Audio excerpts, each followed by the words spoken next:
রাসূলুল্লাহ সাল্লাল্লাহু আলাইহি ওয়াসাল্লামের একজন সাহাবী ছিলেন খাব্বাব রাদিয়াল্লাহু তাআলা আনহু। আপনারা সবাই চিনেন এবং আমি যে ঘটনাগুলো বলবো এগুলো আপনাদের সবার জানা কথা, কারণ আপনারা অবশ্যই আমার চেয়ে পড়াশোনা করেন বা জানেন, জ্ঞানের জন্যই ছুটে আসছেন আলহামদুলিল্লাহ।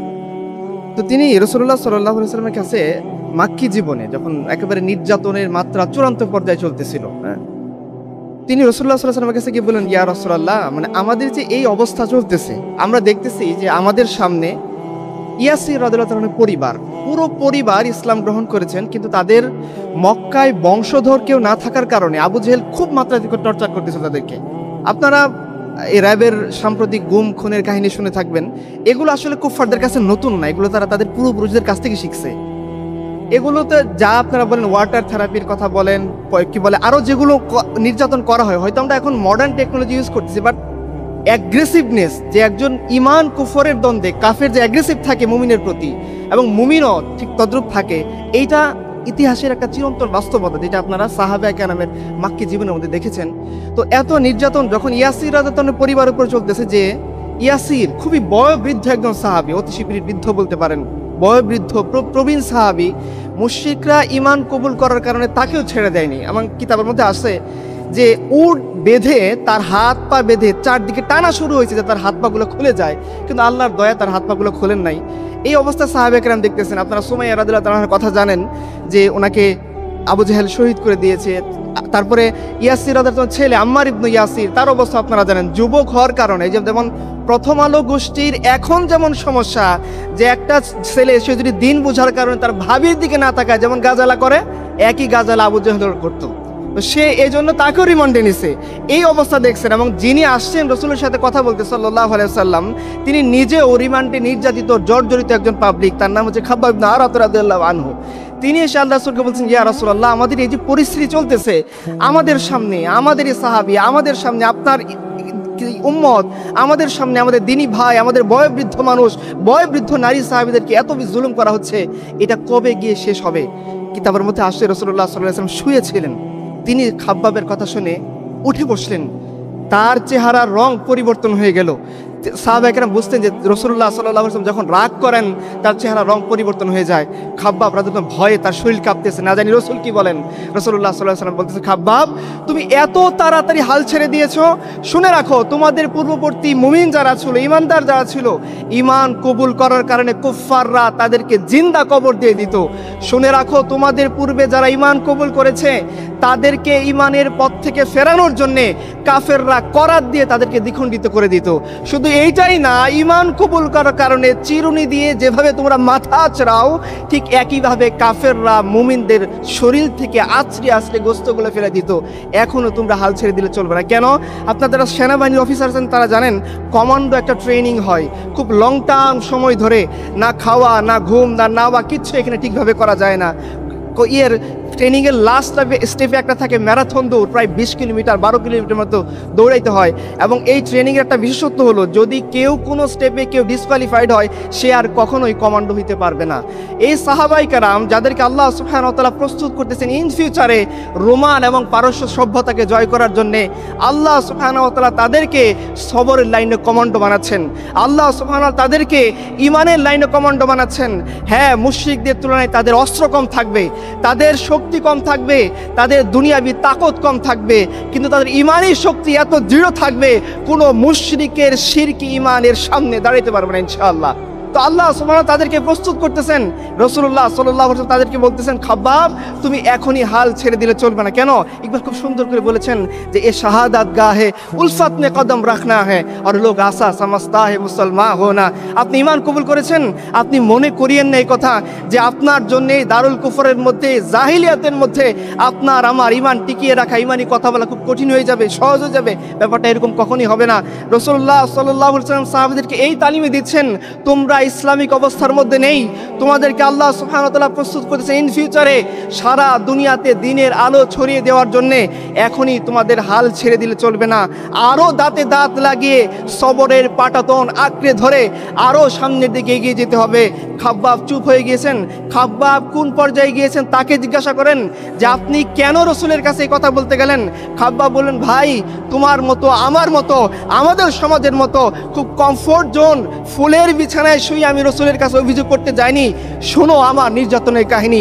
আমাকে কাফেররা উত্তপ্ত মরুভূমির বুকে তো আমাকে লাথি দিয়েছেই, যখন তারা আমাকে অগ্নিস্ফুলিঙ্গের ভিতরে কাবাব বানানোর জন্য ঢুকিয়ে দিয়েছে, আমি আর্ত চিৎকার যাতে না করতে পারি, তারা তাদের বুট জুতা দিয়ে আমার মুখকে থেতলে দিয়েছে। আপনারা এখন শুনে থাকবেন আমাদের যে সমস্ত বাহিনীরা মুসলমানদের সাথে এই আলেপের মতো, এগুলো নতুন না, আলেপের পূর্বপুরুষরা এই কাজগুলোই করে এসছে। এই জন্য মানুষকে তার আমল দেখে বিবেচনা করেন, এরা কাদের পূর্বপুরুষ আর আমরা কাদের পূর্বপুরুষ।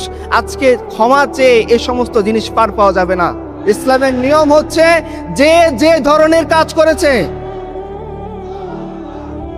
যে যে ধরনের অপরাধ করেছে তাকে ওই ধরনের অপরাধ ফিরিয়ে দিতে হবে। যে সমস্ত ভাইদেরকে ড্রিল মেশিন দিয়ে ফুটো করে হত্যা শহীদ করা হয়েছে, যারা করছে তাদেরকে ড্রিল মেশিন দিয়ে ফুটো করতে হবে। ইসলামের নিয়ম এটাই।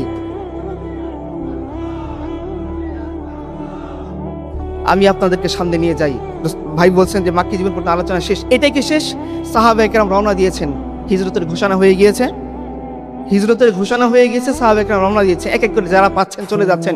মদিনা ইসলামিক রাষ্ট্র কায়েম হয়ে গিয়েছে, রাসূলুল্লাহ সাল্লাল্লাহু আলাইহি ওয়াসাল্লামের নির্দেশ আসছে। আপনারা সুহাইব রাদিয়াল্লাহু তাআলা নামের একজন সাহাবীর নাম শুনে থাকবেন। তিনি রোম থেকে হিজরত করে মক্কা এসেছিলেন এবং ব্যবসা বাণিজ্য করে মোটামুটি কিছু টাকার অধিকারী হয়েছিলেন। একটা পুটলাতে ভরে তিনি তার এই সম্পদটা তার বাড়িতে কি করে গর্ত করে লুকিয়ে রেখে তিনি মক্কা থেকে মদিনাতে যাচ্ছেন। তো কাফেররা বলতেছে, দেখো আমরা তোমাকে এইভাবে মক্কা থেকে মদিনাতে যেতে দিব না, যদি তুমি তোমার অর্জিত সম্পদ আমাদেরকে দান দিয়ে যাও, তবেই আমরা তোমাকে মক্কা থেকে মদিনাতে যেতে দেবো। মানে একেবারে নিঃস্ব হয়ে, রিক্ত হয়ে, শূন্য হাতে তোমাকে মক্কা থেকে মদিনাতে যেতে হবে, নচেত আমরা তোমাকে যেতে দেব না। সোহাইব রাদিয়াল্লাহু তাআলা কি করছেন? আজকে মাসলা আমাদের সামনে আসে চাকরির মাসলা, আমাদের সামনে আসে বিসিএস এর মাসলা, আমাদের সামনে আসে কোন ডিফেন্সে জয়েন করার মাসলা। যখন আসে তখন আমরা নির্দ্বিধায় আল্লাহর দিনকে কুরবানি করে দিই। চলেন আমাদের পূর্বপুরুষ সোহাইব রুমিকে জিজ্ঞাসা করেন, তোমার জীবনের সর্বশেষ সম্পদ তুমি কি করতেছো?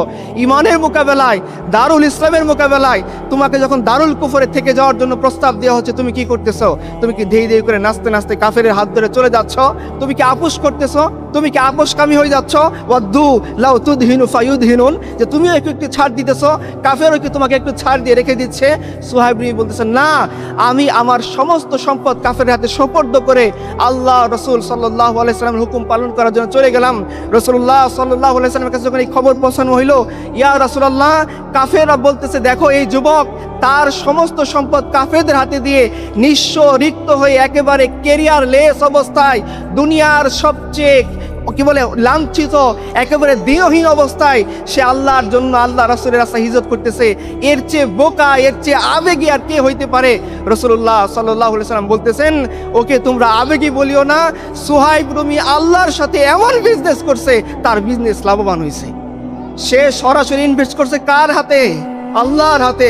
আল্লাহ বলতেছেন, ইয়া আইয়ুহাল্লাযীনা আমানু হাল আদুল্লুকুম আলা তিজারা, আল্লাহ আমাদেরকে বিজনেস শেখাচ্ছেন যে মুমিন তোমরা বিজনেস করো, দুনিয়াতে তোমরা আমার কাছে ইনভেস্ট করো, আমি কমপক্ষে 10 গুণ তোমাদেরকে ফেরত দিয়ে দিব। রাসূলের কাছে যখন খবর পেয়েছে, রাসূল কি বলছেন? দুনিয়ার দৃষ্টিকোণ থেকে সোহাইব রুমির কোনো কিছু নাই, সে দিনহীন, নিঃস্ব, রিক্ত অবস্থায়, নগ্ন পায়ে, খালি পায়ে মক্কা থেকে হেঁটে মদিনাতে যাচ্ছে। মাথার উপরে সূর্য, তার পায়ে কোনো জুতা নেই, সূর্যের উত্তাপের কারণে পা ফুসকা হয়ে যাচ্ছে। এই দৃশ্য দেখে পৃথিবীর যে কেউ পুঁজিবাদী সভ্যতা তাকে নিঃস্ব, রিক্ত মনে করতে বাধ্য। ইসলামের বিধান অনুসারে, ইসলামের কালচার অনুসারে, আল্লাহ রসুল সাল্লাল্লাহু আলাইহি ওয়াসাল্লামের বাণী অনুসারে পৃথিবীর সবচেয়ে সফল ব্যবসায়ী হচ্ছে সোহাইব রুমি রাদিয়াল্লাহু আনহু। সাহাবায়ে কেরাম চলে গেছেন, তাদের জীবন কি আপনারা মনে করেন যে আমরা অনেকে মনে করি ইসলাম কায়েম হয়ে যাবে, আমাদের দায়িত্ব শেষ? না, ওয়াক্তে ফুরসত হে কাহা কাম আভি বাকি হ্যায়, নূরে তাওহীদ কা ইতমাম আভি বাকি হ্যায়। যতক্ষণ পর্যন্ত দুনিয়ার প্রত্যেকটা আনাচে কানাচে আল্লাহর দিন না ছড়াচ্ছে, আল্লাহর দিন কায়েম না হচ্ছে, যতক্ষণ পর্যন্ত দুনিয়ার আনাচে কানাচে এই রাখাল রাহাদের গজানো মাথা নির্মূল না হচ্ছে, ততক্ষণ আপনি ওয়াক্তে ফুরসত পাবেন না, আপনাকে কাজ করে যেতে হবে ইনশাআল্লাহ। সাহাবায়ে কেরাম চলে গেছেন মদিনার বুকে, কাফেররা শান্তিতে থাকতে দিয়েছে? রাসূলুল্লাহ সাল্লাল্লাহু আলাইহি ওয়াসাল্লাম তো গিয়ে আকবরে আক্রমণ করেননি, বারবার তারা চক্রান্ত করেছে। আজকে আপনারা আমাদের প্রতিবেশী শত্রুর দিকে তাকালে খুঁজতে পারবেন আমরা কখনো গিয়ে তাদের সীমান্ত খুঁড়ে আক্রমণ করার চেষ্টা করিনি, বারবার তারা আমাদেরকে উস্কাচ্ছে। আমরা মিডিয়া দিয়ে মিথ্যা প্রপাগান্ডা ছড়াইনি, তারা মিডিয়া দিয়ে মিথ্যা প্রপাগান্ডা ছড়াচ্ছে। এই সংস্কৃতি তারা তাদের পূর্বপুরুষ আবু জেহেলের কাছ থেকে পাইছে। আবু জেহেলও মুশরিক ছিল, এরাও মুশরিক, এরা একই কাজ করে। আমরা কখনো দুর্গা সরস্বতী নিয়ে কোনোদিন মিথ্যা কথা বলছি? কোনোদিন তাদের নিয়ে মুখ করছি? কোনোদিন তাদের পূজার অনুষ্ঠানে গিয়ে আমরা সূরা ফাতিহা শুনতে বাধ্য করছি? কিন্তু আমাদের নামাজ চলাকালে তারা ঠিকই ঢাকঢোল পিটাইছে, তবুও আমরা শান্ত ছিলাম। আমাদের মুসলিম আইনজীবীকে তারা প্রকাশ্যে কুপিয়ে হত্যা করছে, তবুও আমরা শান্ত ছিলাম। আজকে আমাদের রসুলের উপরে কথা বলে শান্ত থাকতে অসম্ভব। ধৈর্যের বাদ আল্লাহ এবং তার রাসূল পর্যন্ত, এরপরে আর না, এরপরে ধৈর্যের। আমরা বারবার ধৈর্যের পরীক্ষা দিব না, কিছু পরীক্ষা তোমরাও দাও। তো এটা হলো মুশরিকদের সংস্কৃতি, তারা রাসূলকে শান্তিতে থাকতে দেয়নি। মদিনার ভিতরে সারাক্ষণ মদিনার ইহুদিদেরকে দিয়ে, মুনাফিকদেরকে দিয়ে সরাসরি আক্রমণ করে তারা মদিনার যে ইসলামী খিলাফত সেটাকে ধ্বংস করার চেষ্টা করছে। বদরের কাহিনী আপনারা জানেন, সে কুরবানি আমি নাই বললাম। উহুদের কাহিনী আমি আপনাদেরকে বলি। আপনারা সবসময় এলিট শ্রেণীর মানুষদের কুরবানির কথা শুনছেন, আমি আপনাদেরকে দুইজন কৃষকের কুরবানির কথা বলি। আজকে যারা কৃষক ভাইয়েরা আছেন, মনে করেন আপনার জন্য ক্ষুধার দিনের জন্য কিছু করার নেই, অসম্ভব।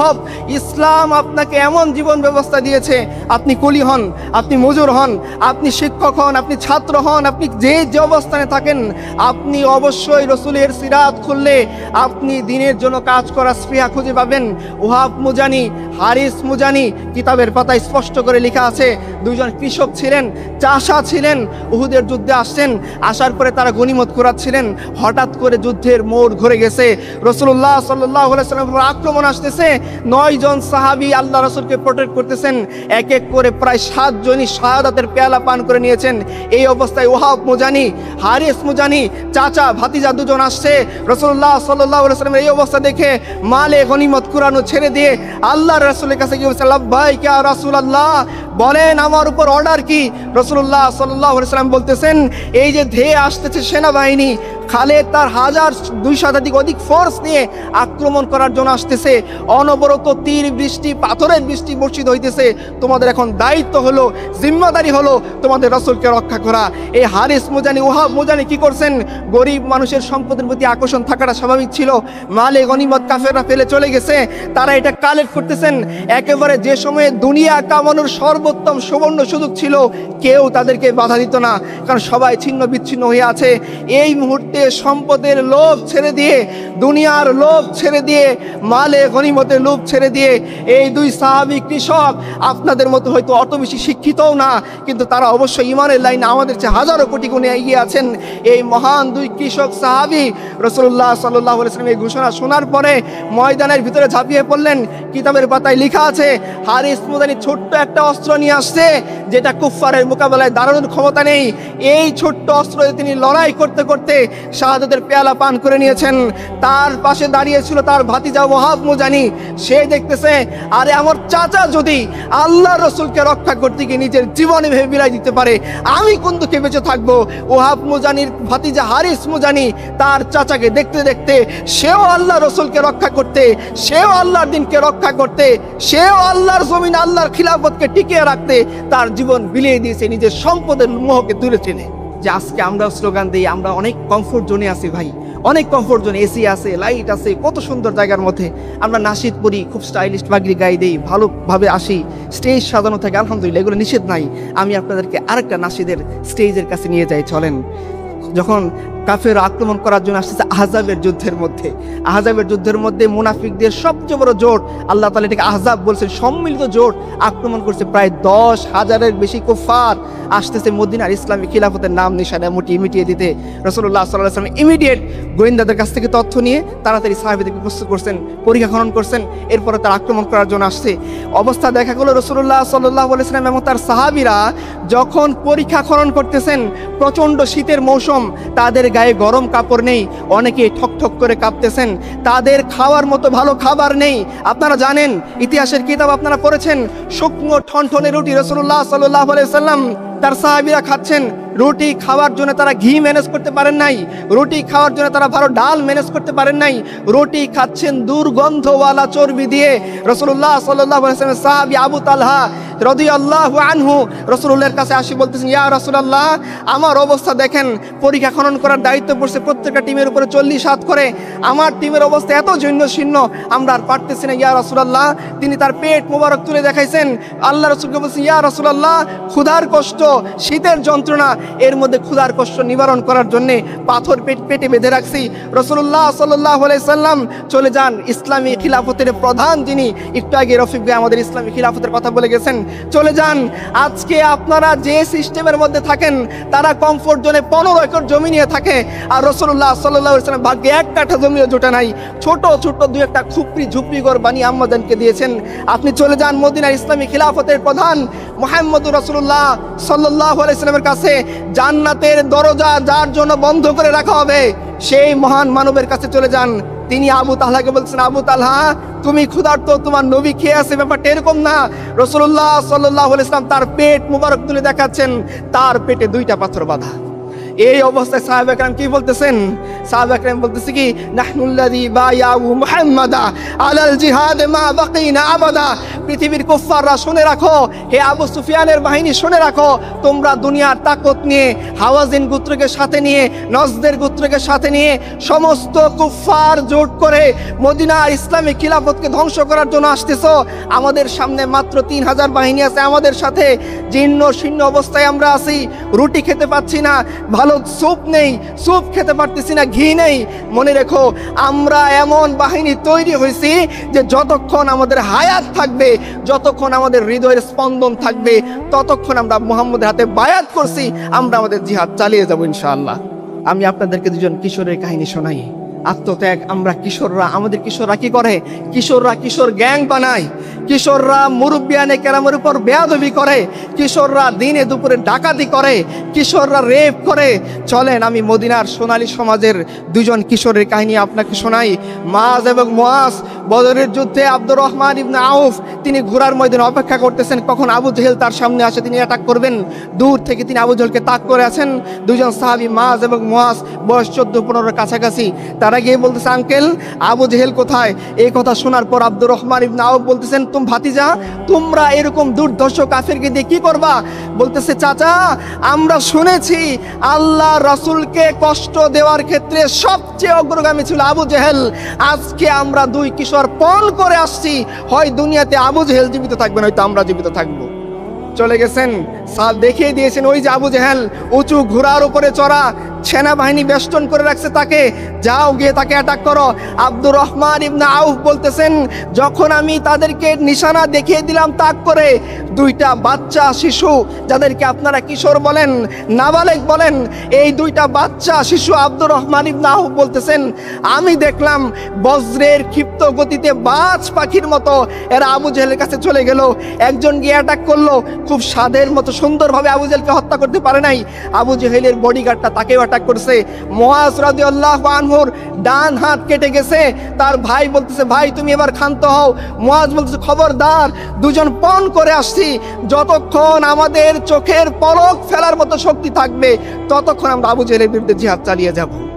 তারা কি করছেন? মুআজ রাদিয়াল্লাহু আনহু কিতাবের পাতা খুলেন, ছোট বাচ্চা, কিশোর মানুষ, তিনি তার ওই হাত যাতে তার জিহাদ করতে বাধা না দেয়, কিতাবে লেখা আছে স্পষ্ট করে, পাড়া দিয়ে হাত ছিঁড়ে ফেলছেন, পাগড়ি ছিঁড়ে হাত বেঁধে নিয়েছেন, লড়াই করতে করতে শাহাদাতের পেয়ালা পান করে নিয়েছেন। চলেন আমি আপনাদেরকে বৃদ্ধের কাহিনী শোনাই। আজকে যারা বয় বৃদ্ধ মনে করেন আমার দিনের জন্য কিছু করার নেই, আপনাকে আমি খাইসাম আবু সাদের কাহিনী শোনাই। উহুদের যুদ্ধে রাসূলুল্লাহ সাল্লাল্লাহু আলাইহি ওয়াসাল্লাম যখন তাশকির করতেছেন, তিনি এসে বলতেছেন, ইয়া রাসূলুল্লাহ, আমি বদরের যুদ্ধে যেতে পারিনি, আপনি আমাকে যেতে দেননি, মাজুর মনে করে আমাকে রেখে গিয়েছেন। কাল রাতে আমি আমার সন্তানকে স্বপ্নে দেখেছি বদরের যুদ্ধে সে শহীদ হয়েছে। সে আমাকে বলতেছিল, আব্বা, দুনিয়াতে আর কত দুর্গন্ধময় চর্বিযুক্ত খাবার খাবা, জান্নাতে চলে আসো, এখানে ভালো ভালো খাবার পাওয়া যায়। উনি বলতেছেন, ইয়া রাসূলুল্লাহ, এই দৃশ্য দেখার পর দুনিয়াতে থাকার কোনো আশা আমার নাই, আমাকে দয়া করে নিয়ে চলেন, আমি আমার সেই ছোট্ট বাচ্চা সন্তানের সাথে জান্নাতে থাকতে চাই। রাসূলুল্লাহ সাল্লাল্লাহু আলাইহি সাল্লাম 80 বছর বয়স্ক প্রবীণ সাহাবীকে নিয়ে চলেছেন। আপনারা আমর ইবনে জামুর কথা জানেন রাদিয়াল্লাহু আনহু, বয়স্ক সাহাবী। আপনারা যারা মনে করেন আমি পঙ্গু, আমার দিনের জন্য কিছু করার কোনো নেই, স্কোপ নেই, আপনি আমর ইবনে জামুর কাহিনী শুনেন। এই সাহাবী এক পা খোঁড়া হয়ে গিয়েছিলেন। আমি খোঁড়া শুধু বোঝানোর জন্য বলতেছি, নয়তো তার পায়ের উপর আমার জীবন কুরবান। আব্দুল্লাহ ইবনে মাসউদের কাহিনী আপনারা জানেন, আমি একটু বলার জন্য বলি। রাসূলুল্লাহ সাল্লাল্লাহু আলাইহি সাল্লাম মক্কা বিজয়ের জন্য সাহাবীদেরকে নিয়ে যাচ্ছেন, পিলু গাছের ফল পাড়ার জন্য সাহাবী উঠছেন, আব্দুল্লাহ ইবনে মাসউদও উঠেছেন। উনি উঠার পরে দেখা গেল ওনার পা এত সরু, অনেকে হাসাহাসি করতেছিল, মুসলিম কিছু। রাসূলুল্লাহ সাল্লাল্লাহু আলাইহি সাল্লামের কাছে এই খবর পৌঁছাইছেন। আল্লাহ রাসূল বলতেছেন, তোমরা কি আব্দুল্লাহ ইবনে মাসউদের সরু পা দেখে হাসাহাসি করতেছো? বলতেছে, হ্যাঁ। শুনে রাখো, আল্লাহ রাসূল বলতেছেন যে তোমাদের সমস্ত মানুষের পা, এই আব্দুল্লাহ ইবনে মাসউদের পা যদি কিয়ামতের দিন এক পাল্লায় রাখা হয়, উহুদ পাহাড় যদি আরেক পাল্লায় রাখা হয়, আব্দুল্লাহ ইবনে মাসউদের পাই ভারী হয়ে যাবে। এই আমর ইবনে জামুর পা খোঁড়া হইতে পারে, আমার মতো বদবক্তের 2 শক্তি সামর্থ্যবান পায়ের উপরে আমি নিজের জীবনকে কুরবান করে দিতে প্রস্তুত। এই আমর ইবনে জামু গিয়ে বলতেছেন, ইয়া রাসূলুল্লাহ, আমি খোঁড়া হইতে পারি, আমি খুঁড়িয়ে খুঁড়িয়ে জান্নাত যেতে চাই, আমাকে নিয়ে চলেন। চলেন আমরা বৃদ্ধ নারীদের কাছে চলে যাই। আজকে নারীরা কি নিয়ে মত্ত, নিজেদের সৌন্দর্য প্রদর্শন, যুবকের সাথে রাত কাটানো, যৌবনকে উপভোগ করা। উম্মতে মুহাম্মদে, উম্মতে মুসলিমার নারী, আরে তোমরা শোনো, রাসূলুল্লাহ সাল্লাল্লাহু আলাইহি সাল্লামের স্ত্রী আমাদের আম্মা জান আয়েশা রাদিয়াল্লাহু আনহা বলছেন যে যখন আমার ঘরে আমার রসুল, আমার স্বামী আল্লাহ রসুলের কবর ছিল, আমার পিতা আবু বকরের কবর ছিল, আমি পোশাক যতটুকু খুললেই নয় অতটুকু খুলতাম। যেদিন আমার ঘরে ওমর ফারুকের কবর দেয়া হয়েছে, এরপর থেকে এই ঘরেও আমি কোনো পর্দা লঙ্ঘন করিনি, কারণ এইখানে ওমর ফারুকের কবর আছে। আর আজকে উম্মতে মুসলিমার নারী, সে চ্যাট গ্রুপে বলে সে কয়টা পুরুষকে খাইছে, আল্লাহ লানত তোমাদের উপরে। তোমরা জানো না রাসূলুল্লাহ সাল্লাল্লাহু আলাইহি ওয়াসাল্লাম কি বলছেন? তিনি বলছেন, এমন একদল নারী আসবে যাদেরকে আমি দেখিনি, তারা পোশাক পরা সত্ত্বেও উলঙ্গ থাকবে, তারা জান্নাতে যাবে না, তো যাবে না, জান্নাতের ঘ্রাণও পাবে না। তোমরা শুনোনি এই কথা, তোমরা উম্মতে মুসলিমার নারী, আর তোমরা যুবকদের সাথে গিয়ে এই বাজে কাজে লিপ্ত হও, তোমরা ভ্যালেন্টাইন্স ডে উৎপন্ন করো, তোমাদের দেখে তো শয়তানও হাসে। তোমরা কি ধরনের সংস্কৃতি বেছে নিয়েছো? তোমরা আম্মা জান আয়েশা খাদিজার কালচার তোমাদের মনে নেই?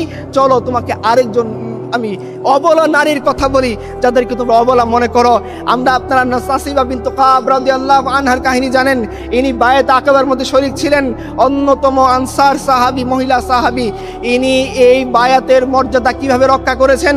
রাসূলুল্লাহ সাল্লাল্লাহু আলাইহি ওয়াসাল্লাম নিজে বলেছেন, উহুদের যুদ্ধে যখন সাহাবায়ে কেরাম বিক্ষিপ্ত হয়ে গেলেন, এক একজন এক এক দিকে ছুটে গেলেন, মাত্র 10 থেকে 12 জন, প্রথমে ছিলেন 9 জন আনসার সাহাবী, তারা একত্রিত হয়ে রাসূলুল্লাহ সাল্লাল্লাহু আলাইহি ওয়াসাল্লামকে নিরাপত্তা দিচ্ছে। এই মুহূর্তে নিরাপত্তা বুহ ভেদ করে আব্দুল্লাহ ইবনে কামিয়া রাসূল সাল্লাল্লাহু আলাইহি ওয়াসাল্লাম আঘাত করছে। রাসূলের উপরে আঘাত করার কারণে তার মাথার লোহার টুপি ভেঙে তার চেহারায় ঢুকে গিয়েছে, রাসূলের পবিত্র শরীর থেকে রক্ত টপ টপ করে পড়তেছে। এই মুহূর্তে ওই মহিলা সাহাবী নাসিবা বিনতে কাব, উম্মু উমারা নামে, যিনি ইতিহাসের পাতায় আজও জল করতেছেন, সেই মহিলা সাহাবী বলতেছেন, আমি যখন আমার প্রিয় রাসূলের এই দৃশ্য দেখলাম, পানির কলসি ফেলে দিয়ে একটা ফেলে দেওয়া তলোয়ার তুলে নিয়ে রাসূলের পাশে দাঁড়িয়ে গেলাম। আল্লাহ রাসূল বলতেছেন, আমি যখন উহুদের ময়দানে ডান দিকে তাকাই, দেখি উম্মু উমর আমাকে নিরাপত্তা দেয়। আমি যখন উহুদের ময়দানে বাম দিকে তাকাই, দেখি উম্মু উমর আমাকে নিরাপত্তা দেয়। আমি যখন উহুদের ময়দানে সামনে তাকাই, দেখি উম্মু উমর আমাকে নিরাপত্তা দেয়। আমি যখন উহুদের ময়দানে পিছনে তাকাই, দেখি উম্মু উমর আমাকে নিরাপত্তা দেয়। জীবন তারও ছিল এখানেই শেষ না। তার ছেলে আব্দুল্লাহ মায়ের এই দৃশ্য দেখে তিনিও এসছেন তলোয়ার একটা নিয়ে, যায় মায়ের পিছনে গিয়ে রসুলের ইজ্জতকে, রসুলের সম্মানকে, রসুলের জীবনকে হেফাজতের জন্য লড়াই করি। তিনিও আসছেন। আব্দুল্লাহ ইবনে কামিয়া তাকে আক্রমণ করছে, তার ডান হাত কেটে ঝুলে আছে। ওই মা অবলা নারী আপনারা যাদেরকে বলেন এই পরিশুদ্ধ পবিত্র নারী, তিনি কি বলতেছেন? তিনি তার সন্তানকে বলছেন, খবরদার, যদি এখন হাত কাটা যাওয়ার পরে যুদ্ধের ময়দান থেকে ভেগে যাস, কোনোদিন দিন তুই আমার সঙ্গে মুখ দেখাস না। উনি বলতেছে আম্মা আপনি কি মনে করেন আপনি যুদ্ধের ময়দানে রসুলের ইজ্জতের হেফাজতের জন্য লড়াই করবেন আর আমি আমার হাত কাটা পড়ছে চলে যাব? মা তার আঁচলের কাপড় ছিঁড়ে তার সন্তানের হাত বেঁধে দিয়েছেন। এই আহত রক্তাক্ত সন্তানকে নিয়ে মা এবং সন্তান সেদিন উহুদের ময়দানে রসুলের ইজ্জতের জন্য লড়াই করেছেন। আপনারা বনু দিনার গোত্রের মহিলার নাম জানেন। তিনি যখন উহুদের ময়দানে রসুল সাল্লাল্লাহু আলাইহি ওয়াসাল্লামের অবস্থা সাহাবায়ে ফিরে আসতেছেন, প্রত্যেকেই কোনো না কোনোভাবে হতাহতের শিকার, শহীদের শিকার, প্রত্যেকে হতাহতের অবস্থার মধ্যে আছেন। বনু দিনার গোত্রের এক মহিলা দাঁড়িয়ে আছে, তাকে বলছে খবরদার তুমি ওইদিকে যেও না, তোমার পিতা শহীদ হয়েছে। এই মহিলা তার পিতা, তার সাথে তার নারীর টান আছে, বলার তো কথা ছিল হাই হাই আমার জীবন শেষ হয়ে গেল। এই মহিলা বলতেছে আমার রসুল কেমন আছে। সে দৌড়িয়ে যাচ্ছে, তাকে মুজাহিদিনরা বলছে যেও না, তোমার ভাই মারা গেছে। মহিলা বলতেছে খবরদার এই কথা আমাকে বইলো না, বলো আমার রসুল কেমন আছে। সে আরো সামনে গেছে, বলছে খবরদার তুমি যেও না, তোমার স্বামীর লাশ আসতেছে। বলতেছে বাদ দাও আমার স্বামীর কথা, বলো আমার রসুল কেমন আছে। তাকে রসুলের কাছে নিয়ে যাওয়া হয়েছে। নিয়ে যাওয়ার পর সে বলছে ইয়া রাসূলুল্লাহ আপনি যদি সুস্থ থাকেন আমার সমস্ত বিপদ তুচ্ছ। চলেন, আপনারা কি মনে করেন খুব বেড অফ রোজ ছিল? অসম্ভব, এটা বেড অফ রোজ ছিল না। এটা কেমন ছিল? জখম পে জখম খা কে জি আপনে লহু কি ঘোট পি আহ না কর লবো কে সি ইশকে দিল লাগি नहीं सीनों पे तीर खाए जा आगे कदम बढ़ाए जा यानी जबान हाल से कह दे हा सताए जा। এই অবস্থা সাহাবায়ে কেরাম আপনাদেরকে আমি আপনারা উহুদের যুদ্ধের কাহিনী শুনছেন। উহুদের যুদ্ধের ইমিডিয়েট পরের দিন হামরাউল আসাদ যুদ্ধের জন্য রাসূলুল্লাহ সাল্লাল্লাহু আলাইহি ওয়াসাল্লাম ডাক দিয়েছেন। আগের দিনের কথা চিন্তা করেন, ম্যাক্সিমাম সাহাবী আহত অবস্থায় আছেন। কারো হাত কাটা পড়ছে, কারো পা কাটা পড়ছে, আর কারো আবু কাতাদা চোখ উপড়ে ফেলছে কুফাররা, কারো হাটে বলে পেটের মধ্যে তলোয়ার ঢুকাই দিয়েছে, গামছা দিয়ে বেঁধে চলে আসছেন। এই অসহায় আহত অবস্থায় যাদের হৃদয়ের মধ্যে এখন আহাজারি কম্পন, কেউ তার স্বামী হারাইছেন, কেউ সন্তান হারাইছেন, কেউ বাচ্চা হারাইছেন, আল্লাহ রাসূল ঘোষণা দিয়েছেন শোনো হয়তো আবু সুফিয়ান তার বাহিনী নিয়ে আবার আসতেছে, চলো সাহাবায়ে কেরাম আজকে আমরা ওয়াক্ত চাই, ফুরসত চাই, রেস্ট চাই, আরাম চাই, একটু শান্তির জীবন চাই। আরে আগামী এই একদিন আগে যারা নিজেদের জীবন কুরবান করে আল্লাহর সামনে নিজেদের নজরানা পেশ করে আসলেন, আল্লাহ রাসূল এদেরকে ডাক দিয়েছেন। কেউ বলেন নাই ইয়া রাসূলুল্লাহ আমার পা খোঁড়া হয়ে গেছে, ইয়া রাসূলুল্লাহ আমার চোখ উপড়ে ফেলা হয়েছে, ইয়া রাসূলুল্লাহ আমার সন্তান কুরবানি হয়ে গেছে, এই কষ্ট আমি সহ্য করতে পারতেছি না। না, কেউ এ কথা বলেন নাই। সবাই আল্লাহ রাসূলের দিকে লাব্বাইক বলে হামরাউল আসাদ যুদ্ধে চলে গিয়েছেন। আপনারা শোনেন, রাসূলুল্লাহ আমার সময় নাই, রাসূলুল্লাহ সাল্লাল্লাহু আলাইহি ওয়াসাল্লাম জাতুর রিকার যুদ্ধের মধ্যে সাহাবীরা বলতেছেন আবু মুসা আশআরী এই যুদ্ধের মধ্যে আছেন। আশআরী গোত্রের টপ মোস্ট লিডারদের একজন।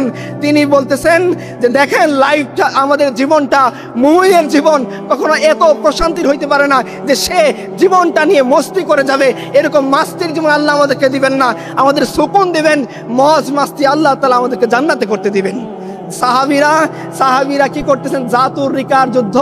আবু মুসা আশআরী বলতেছেন রাদিয়াল্লাহু আনহু, তিনি বলতেছেন যে আল্লাহ রাসূল সাল্লাল্লাহু আলাইহি ওয়াসাল্লাম আমাদেরকে বাহিনী সমেত পাঠাইলেন, প্রত্যেকটা 5 জনের ভাগে পড়ছে একটা করে উট। আমরা সারাটা রাস্তায় হেঁটে গেছি। সাহাবী বলতেছেন যে হেঁটে যাওয়ার কারণে আমাদের অবস্থা এমন হয়েছে পা থেকে নখগুলা খুলে পড়ে গেছে, আমরা পাগড়ি দিয়ে আমাদের পা বেঁধে নিছি। এই জন্য এই যুদ্ধ হলো পট্টিওয়ালাদের যুদ্ধ। সাহাবায়ে কেরাম এত কষ্ট করেছেন, গাছের পাতা বাকল খেয়েছেন। বিলাল বলেছেন আল্লাহ রসুল এবং আমার একটা মাস এমনভাবে অতিবাহিত হয়েছে যখন বগলের নিচে লুকিয়ে রাখা সামান্য খাবার ছাড়া আল্লাহ রসুল এবং আমার খাওয়ার মতো কিচ্ছু ছিল না। আপনারা শিহাবি আবু তালিবের কাহিনী পড়েছেন, বছরের পর বছর এই জেলের মধ্যে তাদেরকে বন্দি করে রাখছে। আপনাদের যাদের শিশু আছে তারা আমার কথাটা ভালো করে বুঝতে পারবেন। বাচ্চা যদি দুধ না পেয়ে কাঁদতে থাকে, কোনো বাবা মা সত্যি যদি তাকে জন্ম দেয় সেই দৃশ্য কখনো সহ্য করতে পারে না। আল্লাহ রসুল এবং সাহাবীরা এই দৃশ্য বরদাস্ত করেছেন। কুফাররা তাদের সমস্ত খাবার সরবরাহ বন্ধ করে দিয়েছে, পানির লাইন কেটে দিয়েছে, তাদের সাথে বিয়ে শাদী সব বন্ধ করে তাদেরকে বয়কট করেছে। বাচ্চা সাহাবীদের কান্না তারা সহ্য করেছেন খোদার দিনের জন্যে, নিজেদের জীবনকে কুরবানি করেছেন খোদার দিনের জন্যে, তারা তাদের সন্তানের লাশ নিয়ে কেঁদেছেন খোদার দিনের জন্যে। আপনারা এলিট কয়েকজন সাহাবীর উদাহরণ নেন যারা এলিট। আমি কসম করে বলতেছি আপনি কখনোই মুসআব ইবনে উমারের চেয়ে বড় এলিট না। মুসআব ইবনে উমাইর আল্লাহর দিনের রাহে নিজের নজরানা এমনভাবে পেশ করেছেন, এত বড় টপ মোস্ট ধনীর সন্তান হওয়া সত্ত্বেও উহুদের ময়দানে তিনি যখন আল্লাহর কাছে চলে যাচ্ছেন, সাহাবাই কেরাম বলতেছেন যে আমরা যখন তার লাশ দাফন করতে গেলাম তার গায়ে যে চাদর ছিল সেই চাদর দিয়ে তার কাফন করা যাচ্ছিল না। আমরা মাথার দিকে টান দিলে পা খুলে যাচ্ছে, পার দিকে টান দিলে মাথা খুলে যাচ্ছে। রসুলের কাছে গিয়ে বললাম, ইয়া রাসূলুল্লাহ কি করব? রসুল বললেন চাদর দিয়ে মাথা ঢেকে দাও, পায়ের দিকে স্কির ঘাস দিয়ে দাও। রসুল সাল্লাল্লাহু আলাইহি সাল্লাম যখন দেখলেন তার চাচা হামজা ইবনে আব্দুল মুত্তালিব রাদিয়াল্লাহু আনহু তার শরীর কাটা হয়েছে, তার নাক কাটা হয়েছে, তার কান কাটা হয়েছে, তার কলিজা বের করে কুফাররা চিবিয়ে ঝাল মিটাইছে, রসুল এই দৃশ্য আর সহ্য করতে পারেন নাই। কিতাবে লেখা আছে রসুল এই দৃশ্য দেখে এত কষ্ট পাইছেন, তিনি বলতেছেন সোফিয়া কষ্ট পাবে এই ধারণা যদি আমার না আসতো, হামজা ইবনে আব্দুল মুত্তালিবের লাশ আমি নিতাম না, ফিরে যেতাম, যাতে কুকুর শ্রীগাল হামজা ইবনে আব্দুল মুত্তালিবের লাশ খেয়ে ফেলে কিয়ামতের দিন আমি আল্লাহর কাছ থেকে হামজা ইবনে আব্দুল মুত্তালিবের লাশ বুঝে নিতাম। আপনারা কি মনে করেন? আব্দুল্লাহ ইবনে জাহাশ রাদিয়াল্লাহু আনহু উহুদের ময়দানে আসার আগে বলতেছেন, হে আল্লাহ আমার একটা আরজি। কি বান্দা বলতেছে, আল্লাহ আমি যখন যুদ্ধের ময়দানে লড়াই করার জন্য নেমে যাব, কোনো দুর্বল কাফের যাতে আমাকে আক্রমণ করার জন্য না আসে, আমার মোকাবেলায় শক্তিশালী সামর্থ্যবান কুফার পাঠাবা। বলছে কেন বান্দা? বলছে আল্লাহ যখন সে আমাকে আক্রমণ করবে আমিও আমার জীবন দিয়ে প্রাণপণে রাসূলুল্লাহ সাল্লাল্লাহু আলাইহি সাল্লামের দ্বীন রক্ষার জন্য আমিও আক্রমণ চালিয়ে যাব। বলছে তারপরে কি? বলছে আল্লাহ আমার আরো আরজি আছে। কি বান্দা সে আরজি? বলতেছে আল্লাহ সে আমাকে আক্রমণ করতে করতে আমি তাকে হামলা করতে করতে এক পর্যায়ে সে যেন আমাকে শহীদ করে দেয়। বলছে কেন বান্দা? বলছে আল্লাহ কিয়ামতে যখন তুমি জিজ্ঞাসা করবা, হে আব্দুল্লাহ ইবনে জাহাশ আমার জন্য তুই কি আনছস, তখন আমি বলবো আল্লাহ তোমার রাস্তায় আমার হাত এবং পা কাটা পড়ছে। শেষ করে দেই, সাহাবায়ে কেরাম এগুলো দুনিয়ার জন্য করেছেন? দুনিয়ার জন্য করেননি। একজন অখ্যাত বেদুইনের কাহিনী আপনাদের শোনাই, শেষ কাহিনী। বেদুইন খাইবার যুদ্ধের পরে রাসূলুল্লাহ সাল্লাল্লাহু আলাইহি সাল্লাম গনিমত বন্টন করতেছেন, সাহাবায়ে কেরাম এই বেদুইনকে ডেকে বলতেছেন, নাও এই রাসূল সাল্লাল্লাহু আলাইহি সাল্লাম তোমাকে তোমার গনিমতের ভাগ দিয়েছেন। এই সাহাবী গিয়ে আল্লাহ রাসূলের কাছে বলছেন, ইয়া রাসূলুল্লাহ। বলছে কি? বলছে ইয়া রাসূলুল্লাহ আমি তো এই যুদ্ধ করার জন্য এই জন্য আসিনি যে আমি এর বিনিময়ে কিছু মাল সামানা পাবো, দুনিয়ার কর্তৃত্ব পাবো, ক্ষমতা পাবো, আমার 14 পুরুষ বসে খাবে এই নিয়তে তো আমি আসিনি। বলছে কেন আসছো? বলছে শুধুমাত্র আপনি এবং আপনার দিনকে রক্ষা করার জন্য, আপনার ডাকে সাড়া দেওয়ার জন্য লাভবাহিক বলে আসছি, আমি আমার কোনো সম্পদের লোভে আসিনি। দেখা গেল এই সাহাবীর ব্যাপারে রাসূলুল্লাহ সাল্লাল্লাহু আলাইহি ওয়াসাল্লাম বললেন, ও আমার সাহাবী যদি তুমি তোমার দাবির ব্যাপারে সৎ হও আল্লাহ তোমাকে সেই কাঙ্ক্ষিত মৃত্যু দান করে দিবেন। দেখা গেল সত্যি ওই সাহাবীর তীর নিক্ষেপ হলো, বুক পার করে বের হয়ে গেল। রাসূলুল্লাহ সাল্লাল্লাহু আলাইহি ওয়াসাল্লামের সামনে যখন এই সাহাবীকে আনা হলো, আল্লাহ রাসূল বললেন আমার এই সাহাবী কামিয়াব হয়ে গেছে। রাসূলুল্লাহ সাল্লাল্লাহু আলাইহি ওয়াসাল্লাম নিজের চাদর মুবারক দান করলেন, নিজে জানাজা পড়ালেন, নিজে কবরে নামলেন, কবরে নেমে দাফন করার পর আল্লাহর কাছে হাত তুলে বললেন, আল্লাহ আমি এর প্রতি সন্তুষ্ট, তুমি এর প্রতি সন্তুষ্ট হয়ে যাও। কিসের জন্য তারা লড়াই করছেন? দুনিয়ার জন্যে, ক্ষমতার জন্যে না। দুনিয়া, ক্ষমতা, কর্তৃত্ব আমাদের কিছুই দরকার নেই, কারণ আমাদের আইডিওলজি অনুসারে আমাদের কর্তা একমাত্র আল্লাহ সুবহানাহু ওয়া তাআলা। আমাদের আইডিওলজি অনুসারে মুহাম্মদুর রাসূলুল্লাহ আল্লাহর রাসূল, তার আরো একটা পরিচয় তিনি আল্লাহর দাস। আমিও আল্লাহর দাস, আমার খলিফাও আল্লাহর দাস, আমার মন্ত্রীও আল্লাহর দাস। আমি যে কোনো সময় তাকে জবাবদিহিতার কাঠ করে দাঁড় করাইতে পারি। আর আজকে আমাদের কি আইন করে দিছে, তুমি এইটা করতে পারবা না, ওইটা করতে পারবা না, এরকম ইসলামে নাই। আপনি যে কোনো যৌক্তিক সমালোচনা ইসলামে করতে কিসের জন্য সাহাবায়ে কেরাম লড়াই করছেন? টাকার জন্যে, মালের জন্যে, গনিমতের জন্যে, ক্ষমতার জন্যে না। এ গাজী এ তেরা পুরস্রার বান্দে जिन्हें तूने बख्शा है ज़ौक़े खुदाई दोने में इनके ठोकर से सहरा व दरिया सिमट कर पहाड़ इनके हाइबत से राई, दो आलम से करती है बेगाना दिल को, अजब चीज है लज्जत आशनाई, शहादत है मतलूब व मकसूद मोमिन, न माले गनीमत न किशवार कुशाई। আল্লাহ তাআলা আমাদেরকে সাহাবা ইকরামের জীবন থেকে দ্বীনের জন্য কুরবানি করার, আত্মত্যাগ করার এবং এই জমিনে দ্বীন না কায়েম হওয়া পর্যন্ত আমাদের মেহনত চালিয়ে যাওয়ার তৌফিক দান করুন। ওয়া আখিরু দাওয়ানা আলহামদুলিল্লাহি রাব্বিল আলামিন। ওয়াসসালামু আলাইকুম ওয়া রাহমাতুল্লাহ।